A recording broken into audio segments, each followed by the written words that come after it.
Would you guys give a great welcome to David Pendergrass? Thank you. Thank you, Brett. Thank you much. Good morning. I want to encourage you this morning that I know we're going to go a little fast and furious. I hope you have a handout in front of you. I hope you do. And if you do, let's look at the very beginning here. But I have a couple things I want to say before we get started. If someone comes up to you and asks you the question, why are you a Christian? What would you say? A lot of people will say, well, because I was raised in church, or my parents are Christian, or I'm American, or I'm white, or I'm this, or I'm that. Those are not good answers. What's even worse probably is, I don't know. Or what difference does it make? You remember in 1 Peter 3:15, he says to be prepared to give a reason, a defense, an apologia for the hope that is in you. So I want to think this morning very briefly, and very, very briefly, and the time we have together, to think about why it is you are a Christian. Why are you a Christian? Now, there's a great need to do that. Youth are abandoning the faith. 3 different independent studies demonstrate that 7 out of 10 youth leave the church once they graduate. 7 out of 10. And of those, 3 to 4 eventually come back if they have children, get married and have children. That's 3 to 4 youth that will never step foot again in a church. Youth are abandoning the faith. When you do polls and you say what religion are you, the non-religion is the fastest growing. Over a quarter of the U.S. population now call themselves part of the nuns. 25%. It's the second largest quote-unquote religious group that we have. There's an overwhelming amount of atheist material online. YouTube, books. It is not like it was 20 years ago, 30 years, 50, 100 years. It's not like that. Times have changed. Atheists and skeptics are at an all-time foment and vigor in their opposition to religion. In fact, many don't even like the word atheist, which means the belief that there's no God. They prefer the word anti-theist, against those who believe in God. A tremendous need for Christians today to be informed and to be able to articulate why it is that we are Christians. There is a tremendous need, and that's exactly what started the whole process of Tyler bringing me here, and many, many people through life have expressed the same need. Now, before I give reasons, before we go to the handout, let me say some very quick, brief remarks at the very beginning. Number one, this presentation is not for everybody. I'm well aware. I'm a pastor myself. I've been in church work for 18 years. I've been in church all my life. I'm well aware that a lot of people aren't in circles of people who are skeptics or atheists. All of your friends and family members might be devout Christians, and you don't have much exposure to this. That's okay. This presentation is not for everybody. So I'm sorry if it feels like a waste of your time, but hopefully it'll encourage you to some degree no matter what. But I'm trying to say right off the bat that it's not for everybody. And you might feel overwhelmed. We might be covering some material you've never heard before. Understand that. I encourage you. That's why the handout is given. That's why there's numerous books I've listed on the handout for further reading. I know it's going to be fast and furious, but it's not for everybody, okay? And I can't make you believe something.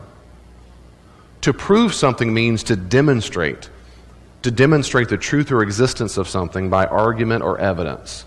To demonstrate it. Well, of course, we can attempt to prove Christianity is true, but no matter what we do, we can't make a person believe something. I just can't do that. You can't make me believe in pink elephants. You can torture me. You can try. I might tell you, oh yeah, I do, because I don't want to be tortured, but I don't believe in pink elephants, or pink evolents, whatever those are. I don't believe those either.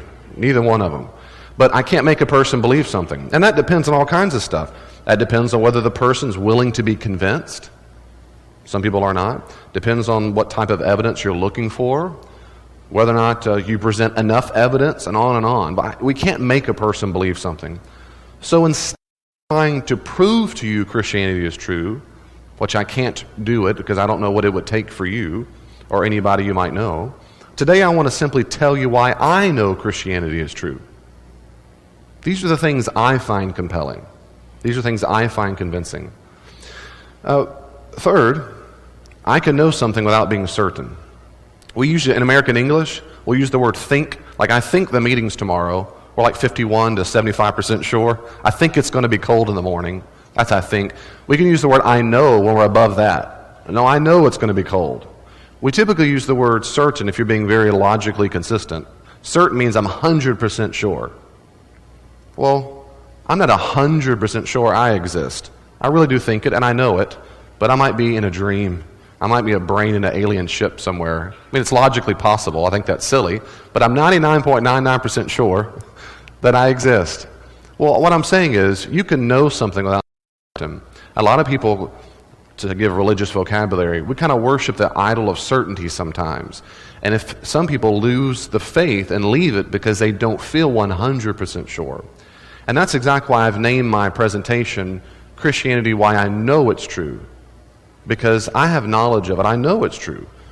I know that I'm married. I know that I exist. I know that I have children. I know that Disney World is God's favorite theme park. I know that He loves to eat at Cracker Barrel. I mean, God, I know certain things. I know Christianity is true. I'm not absolutely certain it's true, but I know it. I know it. And that's okay to know something without being absolutely certain. And last but not least, nothing I'm going to tell you this morning, nothing is a knockdown, drag-out argument. If this were a debate between me and an atheist or a skeptic on the other side, he or she would be intelligent and have something to say in response. At no time, if they were educated, would they sit there and go, I don't know what to do. I want to get baptized. It wouldn't happen. It just wouldn't happen. There's too much literature out there.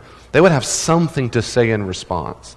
So I'm not going to present nothing this morning that will make a skeptic just cry and run off home, if they're an informed skeptic. What matters, like in a courtroom, is when we look at the evidence, what conclusion do we draw from the evidence? It's the same evidence. So the question is, what do you find compelling? What do you find convincing?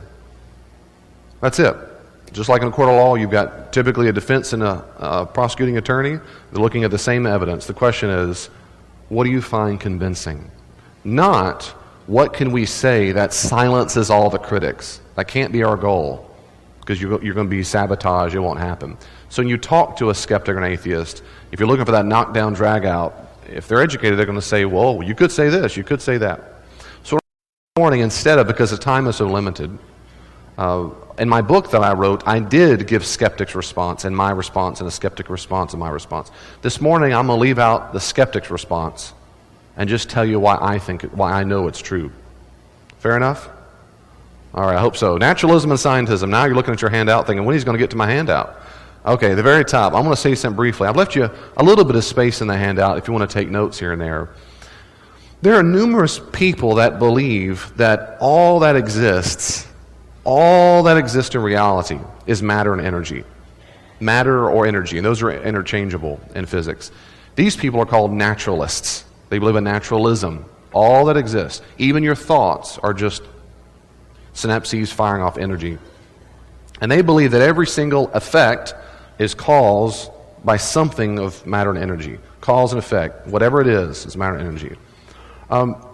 We say, how did the person that died of natural causes? That means someone didn't do it. An agent didn't do it. A personal agent, but a thing, something in nature did it. Natural causes. So a naturalist believes that all causes are natural. All of them. The thoughts in your brain, your mind, are natural causes. There's no you that's having those thoughts, because there's no you. There is no soul. It's all natural. It's all matter and energy. And everything which occurs in reality, again, occurs in matter and energy. And moreover, there are people who believe in the scientific method, believe that the scientific method can answer every conceivable thing that happens in reality. Everything.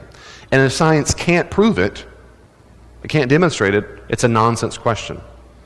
And we call these people, the belief is nowadays scientism, the belief that science will eventually prove it all. It used to be called logical positivism in the 20s and 30s. It was abandoned almost 100 years ago. Many scientists you'll hear on TV, CNN, whatever, when they'll show up, and it's very common in popular culture to believe that scientists are the cream of the crop. Scientists will solve it all. If you don't know it now, just hold on. Science eventually is going to prove it. And what you do if you believe in scientism is, this is how it goes. A Christian might say, well, how do you explain X? They'll say it doesn't really matter. It doesn't matter. If they're committed to naturalism, they're going to say, whatever causes it, it's something composed of matter and energy. And if they believe in scientism, they're going to say, I'm fine with not knowing. Science will eventually figure it out. So when you give God as a causal explanation, you're being lazy or stupid. That's exactly what they say about us all the time, because you've just given up. And so I think of this, you and I are in a fish bowl, and we're talking to a naturalist fish. Hey, naturalist fish, what do you think? Do you think there's something outside the fish bowl? The naturalist fish says, of course not. So that all reality is composed in this fish bowl. We all know that. And everything we could know that exists in the natural fish bowl is going to be solved by a scientific method. It'll solve everything. The other fish, maybe that's you and me as a Christian, would go, every once in a while we got this blocks of stuff up there. Don't we call that food? And the natural food, yeah, we call that food. What do you think that food comes from? It just appears someday. What do you think the cause of that food is? The naturalist fish says, I don't know. But whatever it is, science is going to figure it out. That's scientism. And I'll say, why do you think that? Because we all know it's true. Well, what if it came from outside the fishbowl? The naturalist fish, again, who said, no, that's nonsense. There's no such thing outside the fishbowl. There's nothing. And what if we say to the naturalist fish, well, there's nothing in the fishbowl that would properly explain that. They're going to say, well, you're just giving up. You're lazy. You're stupid. Give it time. It might take 500 or 1,000 years. And maybe science can't figure it out. But if it can't, then it means it's a dumb question. That's what the average skeptic or atheist thinks about the world and about reality. The problem is there are numerous facts about reality that are not composed of matter and energy, and science can't demonstrate. There are numerous facts. Numerous facts. It's like asking, what is the mathematical formula for why I love sunsets? You can try your best. There's no mathematical formula that's going to figure that out for us. It's outside of what mathematics can explain. Now, there are certain things that I'm convinced science cannot demonstrate because they're outside of the bounds of science. Not science is bad. I love science. I wanted to be an astronaut all of my childhood before I was called to ministry. And I still love science very much. Science is a good thing. And it helps us examine what takes place in the fishbowl. I'm just convinced science doesn't answer questions to reality. It won't tell me why I like sunsets. It won't tell me where morality comes from and so forth. So there's several things like that. So here's what there's my intro, as it were. So when I say that, because of that, I'm not a naturalist in that sense. I don't think the universe is made of matter and energy. I think there are things that exist that are not made of matter and energy, like love and numbers and morality. And I don't think science solves everything. Well, because of that, when I think of Christianity, I think of the 3 layers of probability. You don't have to do it this way, but I do.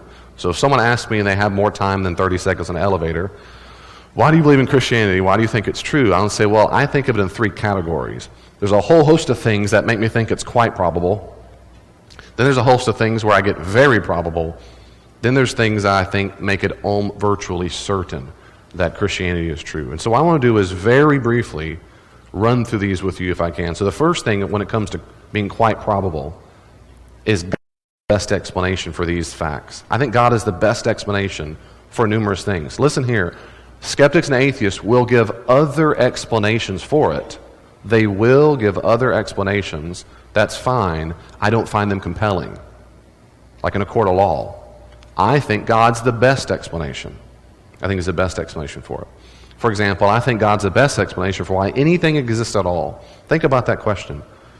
Why does anything exist? Why are we here at all? Why is there any universe whatsoever? Why is there something rather than nothing? Why is there a fishbowl in the first place? I think God's the best explanation for that. I don't think things have to exist. There's no reason to think that. Why the universe, the multi-universe, had a beginning. One of the leading scientific theories now for the beginning of the universe is that there's a quantum fluctuation vacuum at the very beginning, and it creates or pops out universes, like foaming bubbles. Calls now. There are several reasons to think that, but nevertheless, the universe did have a beginning, and even then I'm going to say the multiverse, again, came from somewhere. It came from somewhere, and that's outside the fishbowl. I think God's the best explanation. I think He's the best explanation. I think God's the best explanation for why the universe has constants and quantities that are fine-tuned for life. Hugh Ross has calculated over 90 different constants, like the force of gravity, like the forces that work inside of an electron, and on it goes. If these exact figures and ratios weren't exact, stars would never have formed. It's not as if just human life wouldn't be here, but no conceivable carbon-based life would ever exist. And it has to be just right or we would not exist. I think God's the best explanation for why the universe is fine-tuned for life. I do think that. I think God's the best explanation for why there are laws of nature in the first place, like the law of gravity. There's no scientific explanation, I don't think there'll ever be one, for why we have them. See, scientists assume laws of nature. They're not argued. They're not demonstrated. They're assumed. We call this the law of uniformity. We assume when we look in a telescope that the speed of light is the same the farthest reaches of space as it is here. We assume that. We don't know it. We have to assume it. We have to assume there are laws of nature throughout the universe, and there's zero conceivable scientific explanation for that. I think God's the reason why that. I think God is exactly why there are laws of nature and why they're still here. I think God is why the universe is rational. This is one of the greatest mysteries scientists face. Even atheists will say this all the time. It makes no sense why we can continue to explain the universe using calculations that fit perfectly. Our mathematical formulas comport perfectly with reality. Why is that? Why does the universe seem so stinking rational? I think God's the best explanation for why it's rational. I think it is rational. I think God's the best explanation for why we have information in the cell, and DNA and RNA.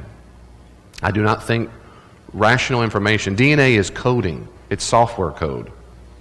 As Bill Gates of Microsoft said, it's the most elaborate software code he's ever seen. It is coding to tell the cell how to build proteins. And it's information. If I look at any book, pull up a book or your bulletin here and say, look there, I can read it, and this tells me how to come to the fall retreat, gives me instructions on how to get dunked. That information always comes from a mind. And I do not believe rational comes from non-rational. I don't think no matter how much you blow the wind on a pot of leaves, it will never say how to build a house. Ever. Give it trillions of years, it's not going to happen.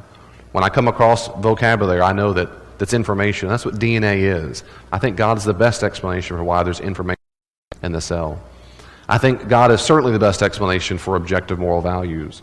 Objective morality means that morality is not subjective. What that means is, for example, it's not, I personally don't prefer torturing babies for fun, but that's just my opinion. That would be subjective. Instead, humans around the world would concur it's immoral and despicable to torture babies for fun. I don't care who you are. And if you don't concur with that last statement, there's something wrong with you. Right? The majority of people, that's why we have a word called sociopath. Sociopathy is a serious disorder where a person either doesn't feel remorse or doesn't seem to be attuned to the moral code that all other rational, normal people do. These people are very dangerous, and we lock them up as quickly as we can because sociopaths are very dangerous. There's a wide range of moral values and duties across cultures and across the history of recorded time, and these values are consistent. Now, over time, we seem to learn more, just like we do in mathematics. But there is no such thing as African mathematics. 2 + 2 doesn't equal horse in Spain. It always equals 4. Always has. But we learn more about mathematics as time goes on. We learn more about it. But it was always there. It was always there. Well, the same thing is true with morality. Always true. Now, many atheists do believe in objective moral values. And this is why so many atheists would never murder an innocent person, even though they're atheists. Of course, I would debate this point, because there's no reason at all, stay with me here, to ground morality in an atheistic worldview. Ground it. That is to say, it's objective. Morality and atheism is just social etiquette, a biological delusion to help us survive as a species. If we are merely evolved primates on a speck of dust in an infinite universe, what possible reason is there not to murder everyone who gets in the way of our survival? What conceivable reason is it? It happens all the time in the animal kingdom. This morning, lions are going to kill something. Right now, this morning, right now, there are animals being eaten by other animals. And nobody calls lions murderers. If that's all we are, or as evolved primates, there's no moral reason not to kill everybody who gets in our way. It was the precise argument that Hitler made, and all those who believe in eugenics did. And remember, morality is not what we do. Morality is what we ought to do. It's what we should do. In atheism, there's simply no real moral oughtness whatsoever. Only God best explains why morality feels like an ought. Command, because it's a command given by God. We feel like we ought to help our neighbor. We ought to do the right thing. It's a should feeling. Morality is not what we do. It's what we ought to do. And I think God's the best explanation for why we feel like we ought to do certain things and why it's objective and universal. Number 8, why consciousness exists. Consciousness does exist. I am conscious. My brain is not talking to the brain in that body. I am talking, and you are listening, and you're processing this. Consciousness absolutely exists apart from the brain. I'm convinced of it. Though, of course, we know that the brain can affect the way we think, but they're not the same thing. I can have a stroke, and I don't think as well as I used to. Sure, that's right. Just like if I have a faulty car, I can't drive like I used to. I'm limited by the but my soul and my mind, my rational mind, is limited by the capacity of my brain. Of course, in this world it is.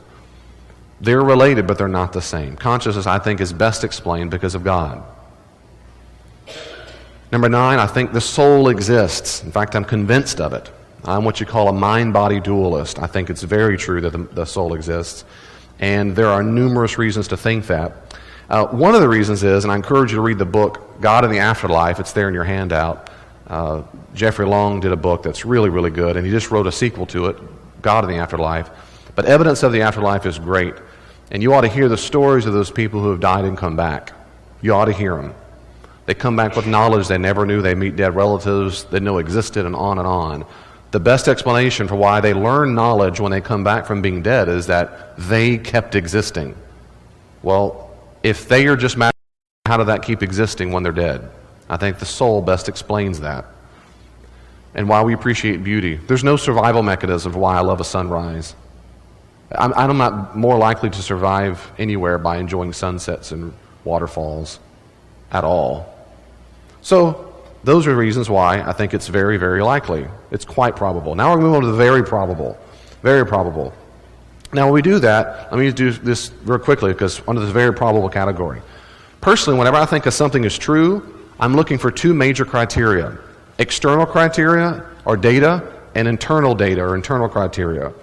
For example, if something occurred in history, number 1, is there enough sufficient external evidence like manuscripts, archaeological evidence? Think about that. 2, is there sufficient internal evidence? That is, do the events comport to what we know about the time period, events, places, and people? Do they know what we know of reality? Those are the 2 areas I look at. And for example, when we take that exact same thing of external and internal, I apply that to any religion. Because twice in my faith, I basically left the faith. And I did a real hard search of different world religions. And I applied the same criteria to all the religions I could find. And I found that they were wanting. I didn't find them compelling. For example, in Mormonism, they believe very much that there were witnesses to the golden tablets. And they apparently went to their deathbed saying, I know I saw it. Between 8 to 10, 11 of them. Well, they claim to be witnesses. Well, we Christians think they were eyewitnesses to the resurrection. Well, now what do we do about that? But when you compare, that's the internal data. When you look at that and you compare that with other things going on in Mormonism, things fall apart. For example, something called Reformed Egyptian is supposedly where the golden tablets were written in a language called Reformed Egyptian. There is 0 evidence of Reformed Egyptian in the world. There's nothing that corroborates it. If you look inside this story, Joseph Smith tells a story in the Book of Mormon of this tribe of Nephi. There's no evidence for them, no evidence their geographical locations. Details in the stories like the existence of horses, chickens, elephants, chariots in North America. There's 0 archaeological evidence for them. None. There's no corroboration. Well, that's bothersome for me. Because just to say someone is a witness and then you read the story and go, it's not corroborated by anybody, anywhere, well, that's bothersome. That means that I think he made it up. This is what one of the leading American archaeologists of the 20th century says about Mormonism. Dr. Michael Coe, he says, "Let me state uncategorically that as far as I know, there's not one professionally trained archaeologist who is not a Mormon who sees any scientific justification for believing that the Book of Mormon's statements concerning archaeology to be true." And I would like to state that there are quite a few Mormon archaeologists who join this group. This is in spite of a host of well-intentioned books and articles by Mormon intellectuals trying to justify these claims. Well, that bothers me, and that's why I'm not a Mormon. I need some corroborating evidence. And I want to apply the exact same thing, external evidence and internal data and so forth, to the New Testament. I find a very different picture. So I'm trying to demonstrate to you that I've been as consistent as I can be, because I want to believe in something that's true. I don't want to be duped, and I don't want to believe in something nonsense. And if Christianity is just a fairy tale, I don't want to believe in it. But in my studies, I've come to conclude in my 3 degrees, it's not a fairy tale and it's not nonsense. When I apply the exact same criteria, I find all kinds of things. We have to go pretty quickly on this, so stay with me. When we look at the external data, for example, the New Testament, I'm going to focus on the New Testament because we're talking about Christianity. I'm just going to zoom in on that and spare time and not talk about the Old Testament much at all. The New Testament was written originally in what we call manuscripts, which literally means handwritten. They were papyrus sheets. Papyrus plant are long plants that you rip down and you shred it. You're shucking corn. They do that a lot in Kansas. And when you strip it off, you can get it real wet, and you do it crisscross. And there's a natural kind of glue that's inside the plant. You put it in between rocks, smash it hard, and it dries in the Egyptian sun. And you get the early form of kind of like a paper, but it's not paper. That's where we get the word for paper, though. But the papyrus plant. So if you can see on this picture here, can you see the grains that go left to right, horizontal, if you can see that well? And anyway, that's the manuscripts that we have of the New Testament come from very, very ancient sources. So the original New Testament was written on this, probably in a book scroll form. And the problem is we don't have any of the originals. We have none of the originals of the New Testament. So what Paul wrote or what the original Gospels wrote, we don't have the originals. Instead, what we have are copies and copies of the originals. This is P52. It's about the size of a credit card, and it has portions of John on it. It's the oldest known fragment in the world. There's probably something that just came that's going to come out soon that's actually earlier. This dates from around 120 AD, give or take 25 years. And this is a picture of it. But I don't have time, but this is very, very telling. This is not on a scroll. This is on a codex form. A codex is the technical word for a book. I don't have a book up here, but you know what a book is. So a book is where you get the pages and you sew it along the side or glue it. And eventually they started sewing it. Well, the Christians might have invented the book as we know it. If they didn't invent it, they made it very, very popular. So the earliest manuscripts that we have actually come from sheets from a book, and they collected all those together to form an early New Testament, or traveling Bible, you might say. And here's an example of it. Well, we know the manuscripts we have are very ancient. They come very close to the original. Just very briefly, here's an example of ancient documents. This has been updated. A lot of the Christian apologists get this wrong, but for example, look at the top. It says Homer. Homer's Iliad was written about 800 BC. The earliest manuscripts we have come from 400 BC. That's a time gap of 400 years. There are about 1,757 manuscripts of that. Herodotus, look down can you see where time gap? That's the gap. So 1,350 years between the copies we have from when it was originally written. 1,350 years gap. You have 102 years of Sophocles. You've got 1,300 years for the earliest for Plato. And down the list it goes. All the way down to the New Testament, we have fragments that date within a few decades. It's nothing like this in the Western Hemisphere. Now, on top of that, we have over 5,700 manuscripts. There's nothing in the Western Hemisphere of the planet Earth that has more copies handwritten of a document. Nothing comes close to the end. This is all of them. Some have, 96 documents of Thucydides. Nothing comes close. And they come within a very short period of time. I love how Bruce Metzger says this. No classical scholar would listen to an argument that the authenticity of Herodotus or Thucydides is in doubt, because the earliest manuscripts of their works, which are of any use to us, are over 1,300 years later than the originals. Meaning, if you're going to dismiss the New Testament, you've got to kick out all of history. Does that make sense to you? If you're going to say, well, wait a second, we can't trust the New Testament because it comes within 100 years, 100 years of copying, maybe they got it all wrong. If that's your argument, you've got to kick out almost every other literature written in the Western world. because ours is far better. And most come from later on in the centuries. The circle is where we want to spend more energy. That's in the 2nd, 3rd, and 4th centuries. That comes very, very early. And there's a lot of evidence there for that, but I don't have much time now to talk about that. But most of them come later on in the medieval times. That's the 10th, 11th, 12th, 13th, 14th, when monks were in scriptoriums writing it. But the earliest come to the 2nd, 3rd, and 4th centuries. Manuscripts not only are early, they come from different regions of the empire with different families, and they take us back to the 2nd century. If I went to the preschool or nursery here, children's ministry, if that's not already started, and I didn't know who the parents were, and I grabbed the kids out and I said, all right, let me start grouping you together. I might look at certain characteristics, like my kids, beautiful, great kids, son and daughter. I said, well, you've got reddish hair. I bet you go with that guy. And I bet it's the preacher's kid. You would, and here the same thing. You might be putting them together. If the boy had a long beard, you think they'd go with Tyler. I mean, you could see how they fit. And you would categorize them and put them into families. And you go, I bet you're related. I bet you come from a common ancestor called mom and dad, and I probably look like XYZ. We do that with manuscripts. They have similarities once we discover them in a monastery or in a cave. We start putting the characteristics together like children and go, I bet they're related. Well, that's really important because we have 3 or 4 major families of manuscripts. But we know they're related to an earlier ancestor, which we don't have. But that earlier manuscript goes back to the 2nd century. That's their mid-hundreds. That's a big deal because the New Testament was all completed by then. So it goes way, way, way back to early, and that's a big deal. That's a big deal. Now, I want to say one quick thing about that. This is really important because, listen here, it demonstrates that there is no attempt to suppress or control the documents of the New Testament. There's no pope. There's no Roman Catholic Church.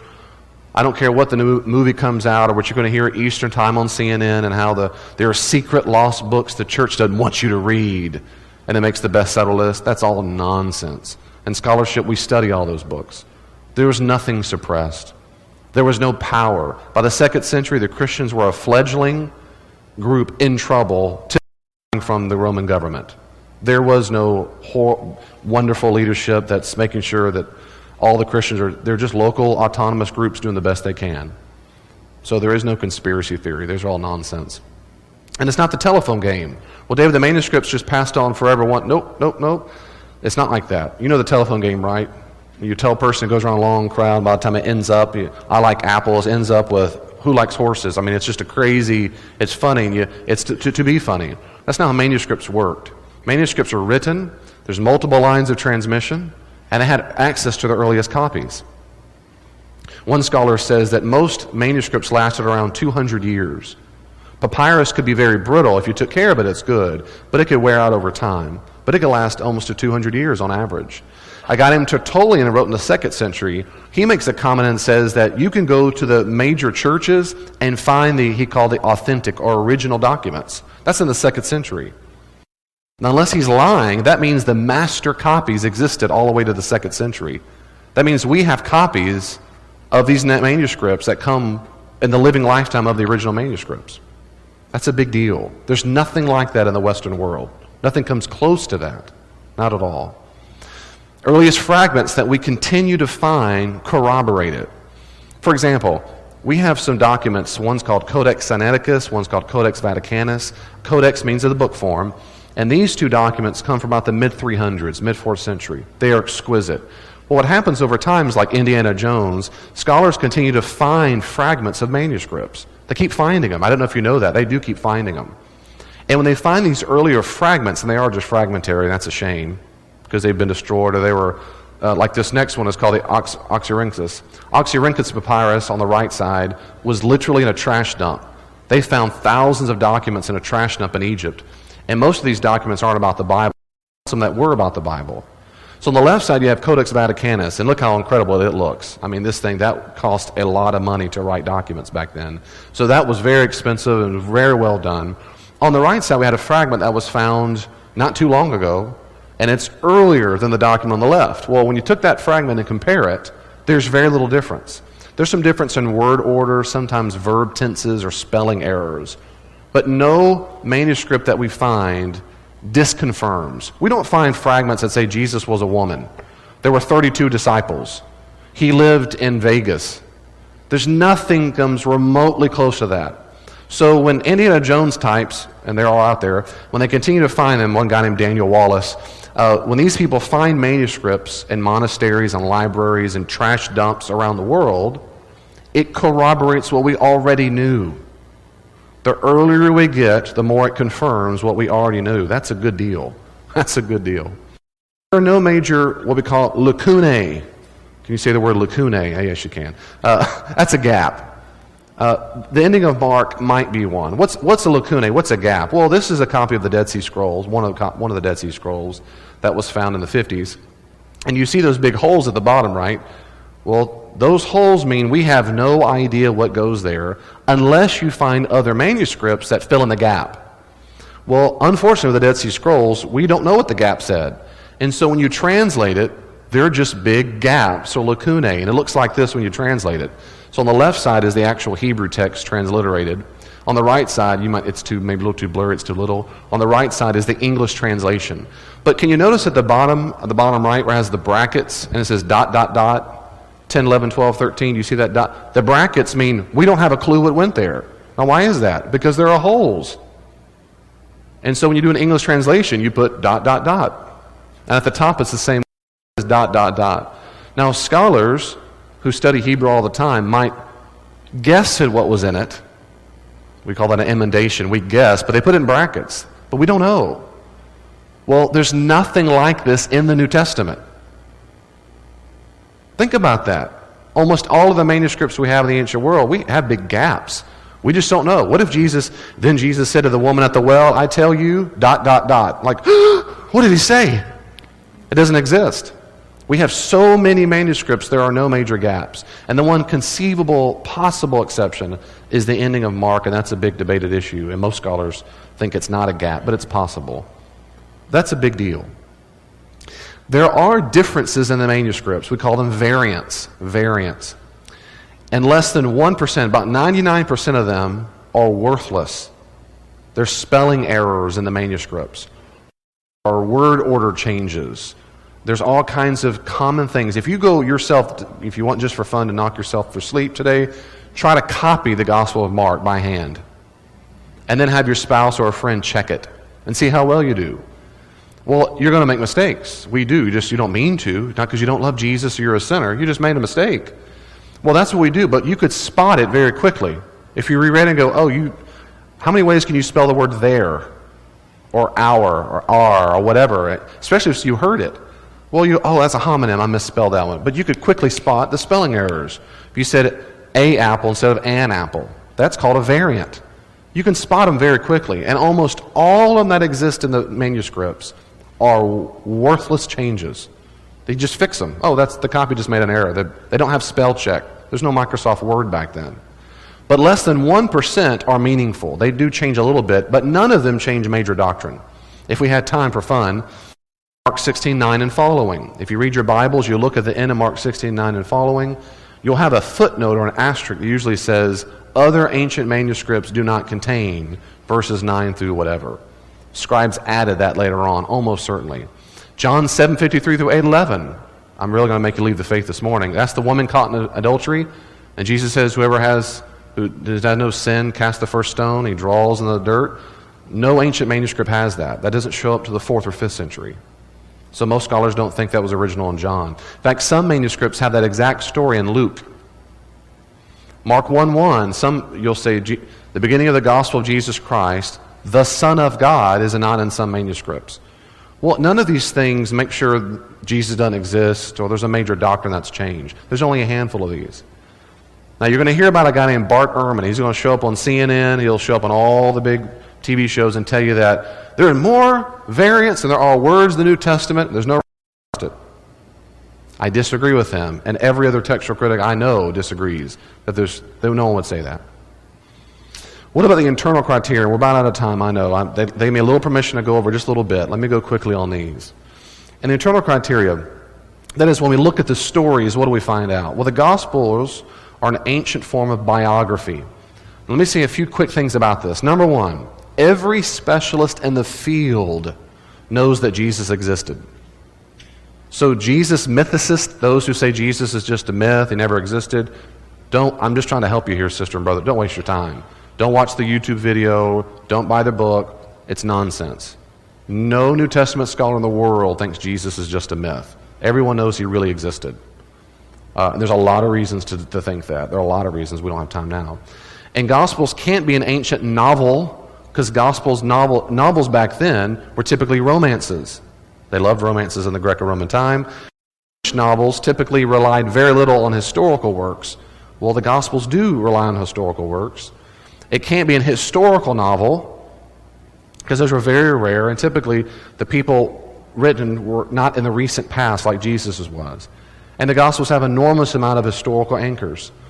So almost every New Testament scholar in the world thinks the Gospels are an ancient biography. And a biography is a kind of history. It's a kind of history. It's not like the Lord of the Rings. It's not like Harry Potter. A gospel is a kind of history where it emphasizes the main character. The Gospels record characters who are corroborated all in the New Testament. We can know for a fact these people existed from archaeological evidence and other literary evidence. We know for a fact these people exist. And there are more, but these are just the prominent ones. We can corroborate. We know for a fact these people existed. These aren't myths. The Gospel record locations that are corroborated. There's a guy named Josephus. He was a Jewish author. He was from Palestine. Imagine being from middle Florida, from Eustis and Orlando, and you know the town. You grew up there.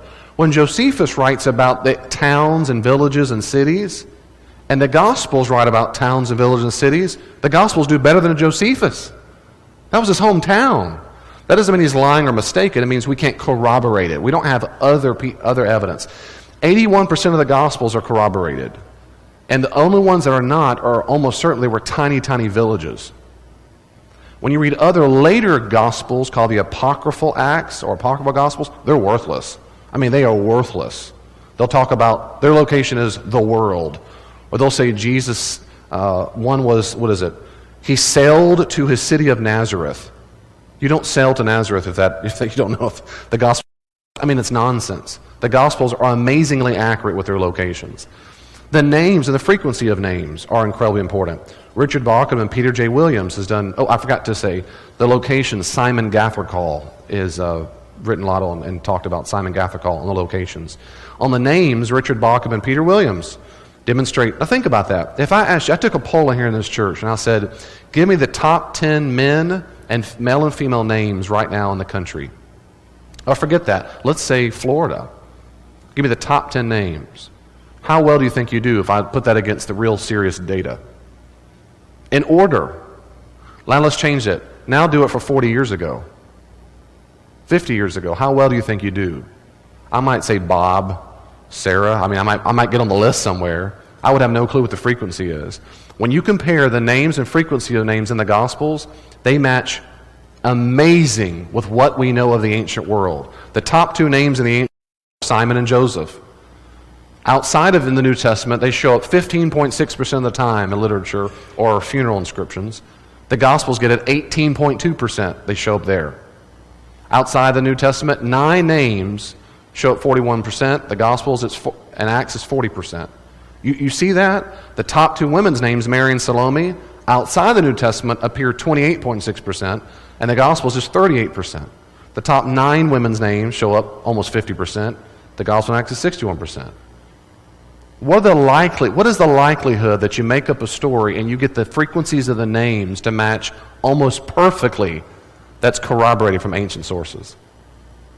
It's highly unlikely they made it up and were that stinking lucky to get that close to the frequency.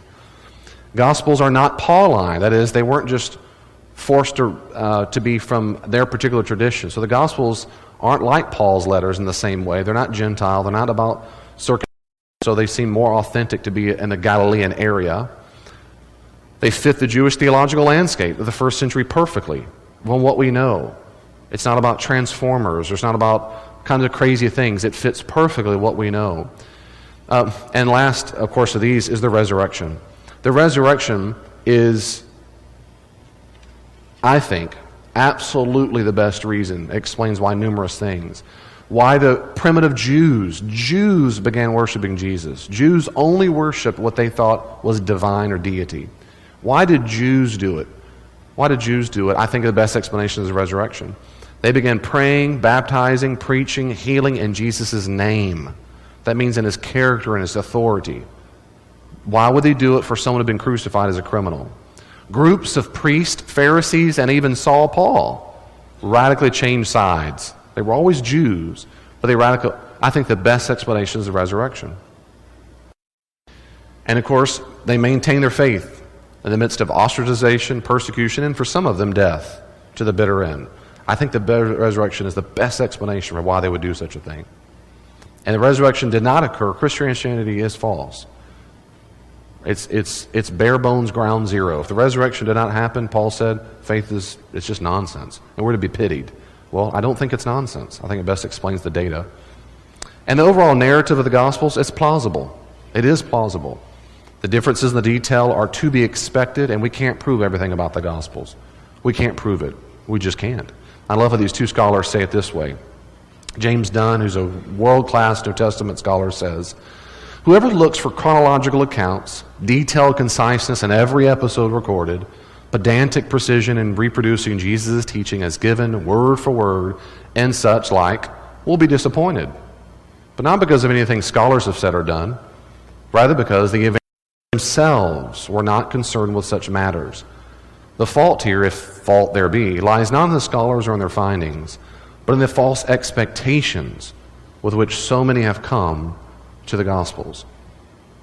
Or Ben Witherington, who's a great scholar, says, "The historical critical method, with all its limitations and capabilities, is used by the vast majority of New Testament scholars, including evangelicals. It must be stressed that this method is incapable of producing absolutely certain results. The most one can reasonably expect is that it may demonstrate that there is a good probability that something did or did not happen. When the method is unable to accomplish even this, it does not necessarily mean the events under scrutiny are of doubtful historicity. The evidence may be too scant or complex to come to a proper conclusion. So I don't feel any compulsion to prove every detail of everything that occurs. I think the vast majority of the narrative is absolutely trustworthy at minimum. At minimum. And the thing that really nails it, and I'm done, but I don't start here. I end here when I talk to people, when I share the gospel. It is virtually certain that Christianity is true is because I've had religious experiences that prove it. I have been saved. I've not met the resurrected Jesus yet, but I've met his presence. I've met the Spirit. He's changed my life.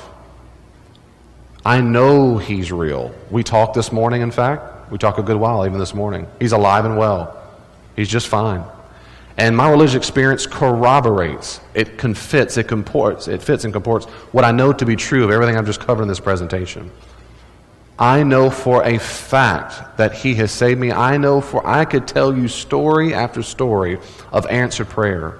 I could tell you story, and there's no conceivable scientific explanation for the things that I've seen with my own eyes and know in my gut. I know it. This is not just a cerebral exercise for me. I think there are reasons that point me, quite probable, very probable, and almost completely, we say in the South, daggum certain, that this is true. And I'm telling you, for me, it's religious experience. That's how I know it. I know. I also know countless other people who've had religious experiences. That's how I'm almost virtually certain because of my religious experience. When I almost left my faith, the only things that bothered me the most, why I didn't completely abandon the faith, were those religious experiences. They were always in the back of my mind going, yeah, but remember that time, God? I couldn't shake them. And I'm glad he didn't let me. Now, we are here. We are here. If you've not completely given up your faith or thought this was a waste, I'm trying to encourage you, beneath the surface is in the literature that I suggested to you. Underneath the iceberg of this presentation is an enormous amount of literature, YouTube videos that are free, that I strongly encourage you to go read at your own leisure and pace. Some of you say, David, no thank you. I'm just not in the world of having ever to debate with anybody or give a reason for the hope that's in me. Maybe that is you, but I'm going to end where I started.